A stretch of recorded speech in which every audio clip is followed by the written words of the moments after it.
first step to growing tomatoes is sowing them. And you want to be sowing tomatoes in a seed tray if you're not going to buy it from your local garden centre. If you don't want to sow and prick out your tomatoes, then I would deeply suggest buying them at your local garden centre in plugs. But if you're going to sow them, I'd suggest sowing them in a seed tray.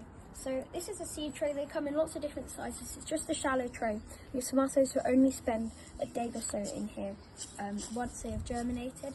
And I'll be showing you what pricking out is next after this video. But so to start off with sowing, you want to sow them thickly, as they won't really need, they won't have much time in the seed tray, so it doesn't really matter. You can just use more space if you sow them thickly, and just sow your tomatoes as thickly, well, as many as you want, and depends how thickly you want them. And then once you've sown your tomatoes, you get a thin layer of compost, and then put some compost on top of how thickly you want, of about the thickness of the tomato seed itself, probably, no, 2 times the thickness, probably. And then you would, before or after you sowed the seeds, it doesn't matter, just give your seed tray a bit of water so that it's nice and damp and it's not dry. So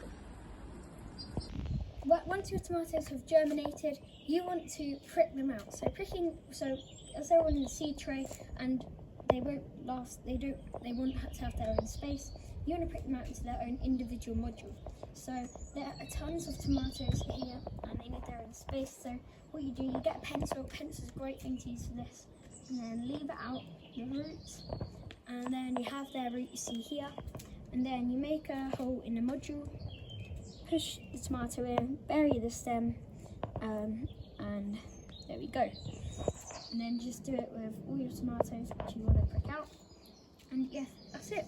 That is the first steps of growing tomatoes. Definitely check out my how to sow video, which is right here, if you want to learn about how to grow, well, if you want to learn all about sowing. And yeah, check out some of these other videos on your screen, and I'll see you in the next one, guys. Goodbye and have a good day.